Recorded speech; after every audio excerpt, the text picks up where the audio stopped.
Hey everybody, welcome back and welcome to part 2 of the Home Buying with Confidence series, Conversations with the Lender. Now in part 1 of the series, we talked about the very first step that you should take and why you need to make sure you take that step first. If you haven't seen that, I'm going to go ahead and put the link to that video in the description. Go ahead and check that out. You definitely want to make sure you've watched that before you look at this one any further. Let's go ahead and get into the video.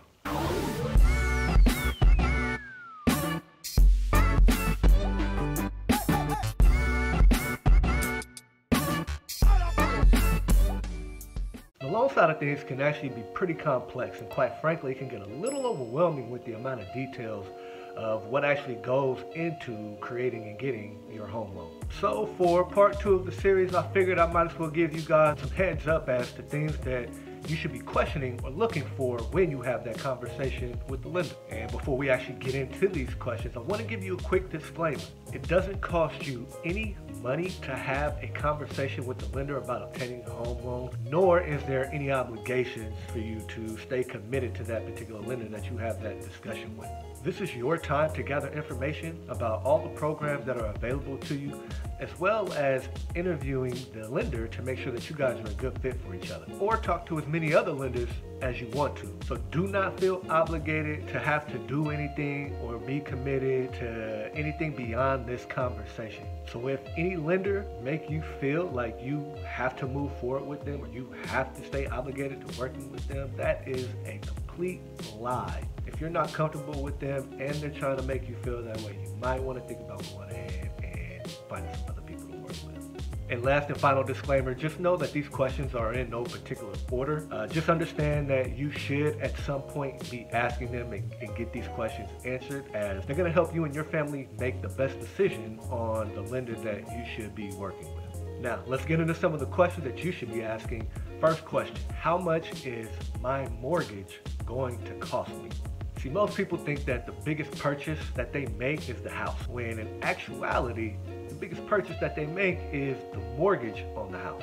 We all know nothing in life is free. So believe me when I tell you, nobody is going to let you borrow hundreds of thousands of dollars for absolutely nothing.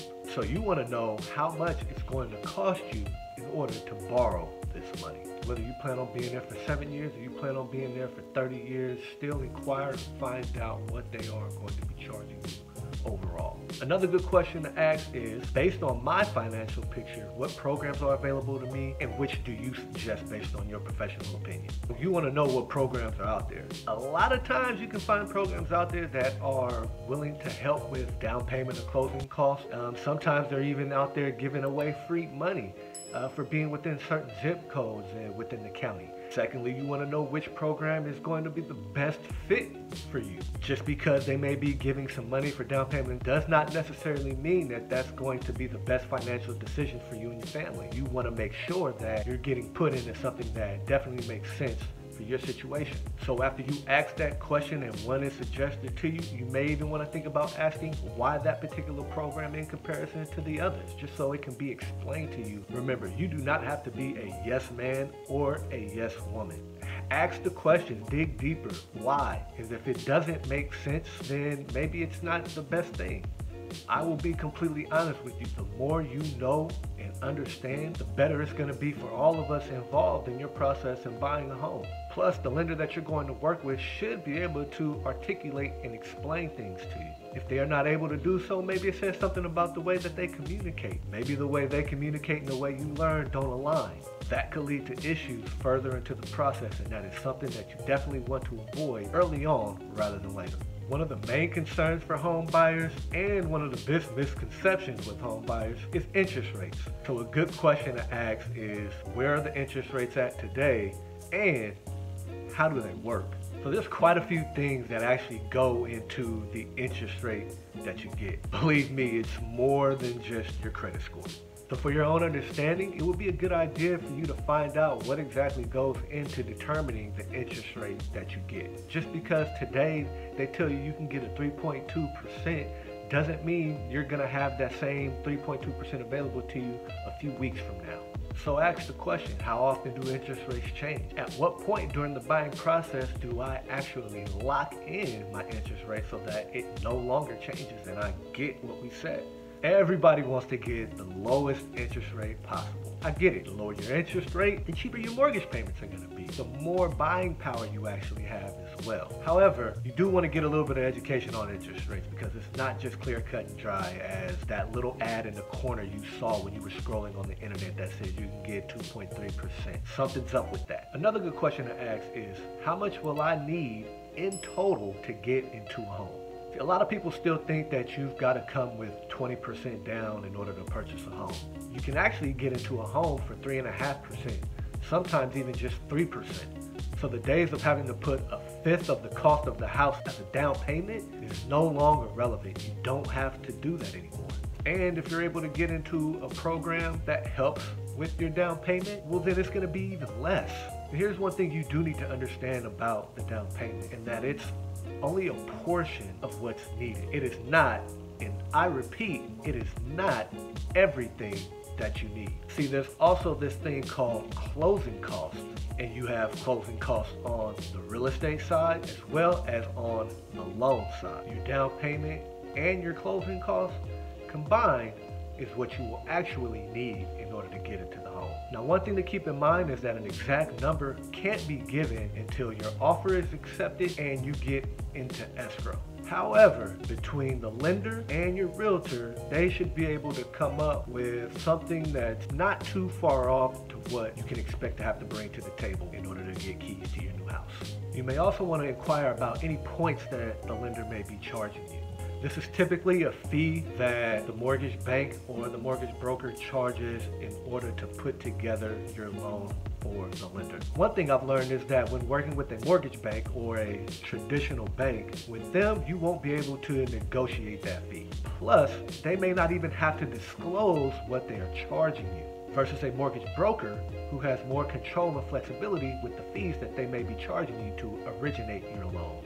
What I would recommend you do for now is to talk to both. Talk to somebody from a bank as well as having a conversation with a mortgage broker. Find out which of them might be a best fit from there. If you guys would like me to do a video explaining the difference between the two, go ahead and drop a comment below and I'll make that happen ASAP. And the final question, which to me is a lot more important than most people think, is are you going to pre-qualify me or are you going to get me fully approved? Believe me when I tell you there is a huge difference between the two. The biggest misconceptions that buyers have is that they think once they get that pre-qualified letter that at that point they're pre-approved. Unfortunately, that's just not the case. There is a lot of paperwork a loan officer is going to need from you in order to start the process of getting you fully approved. Plus, there's a ton of legwork that happens behind the scenes that the loan officer is going to be doing to get that pre-approval. It's something that has to happen with your transaction no matter what. So you might as well have it done up front. It only makes for a much smoother process once your offer is accepted and you get into escrow. The difference of the two can play a major role when it comes to writing and submitting your offer on a home, as well as just getting your transaction to the finish line. Think about it like this. Let's say you were selling your house and you had two buyers that wanted to buy your house. One buyer had their loan fully approved. You knew it was good. There was nothing that you need to worry about. Their loan is good to go. Whereas the other buyer has not done everything yet. You don't even know if they're actually going to get approved. Which offer would you take? Probably the one where the loan is more guaranteed than the other, right? And on top of all of that, you want to know how your lender operates. Are they somebody that takes care of business and does all the dirty work and gets all the headache out of the way up front so the rest of the process is easy breezy? Or do they just put it off and wait? Another question that you can tie in with this is, how quick will you be able to close my deal or get my loan funded? See, in most cases, when a full pre-approval is done at the beginning of the process, you are typically able to close much faster than the traditional 30 days that it normally takes to close escrow. Maybe you're able to close in 25 days. Maybe you're able to close in 21 days. See, this is something that can make a difference in your offer being accepted when competing with other buyers on the same home. So these are the main questions that I would recommend asking when having a conversation with the lender. I feel with asking these questions, you'll get the meat and potatoes, or for my vegans out there, the veggies and potatoes of what you need to know. Again, I just want you guys to remember this is definitely not everything. You can go a lot further in the details when it comes to home loans. But these are just some of the main things that I would bring up or point out of uncovering getting your process started. A couple of other items that you may want to inquire about for your own personal knowledge is what's actually included in my mortgage payment. Does my down payment and closing costs include insurance and appraisal fees? How do my property taxes work? Just remember to ask any and all questions. If you don't understand something, ask for clarification. Any lender that you decide to work with should have no problem making sure that you understand, you're fully aware, and you're completely comfortable and confident with the choices and decisions that you're making. So there you have it. Part 2, conversations with the lender, complete. Hopefully you found this information helpful. If you found it to be helpful, go ahead and hit that thumbs up button for me. Smash the subscribe button. I've got tons of more information coming your way soon, and you don't want to miss out. Don't hesitate to share this on your social media accounts. My Instagram and Facebook are here. Sharing is caring, and there are lots of people who are curious on how to get the buying process started and what to do and are looking for guidance. So if you thought this information was helpful for you, let other people know about it as well.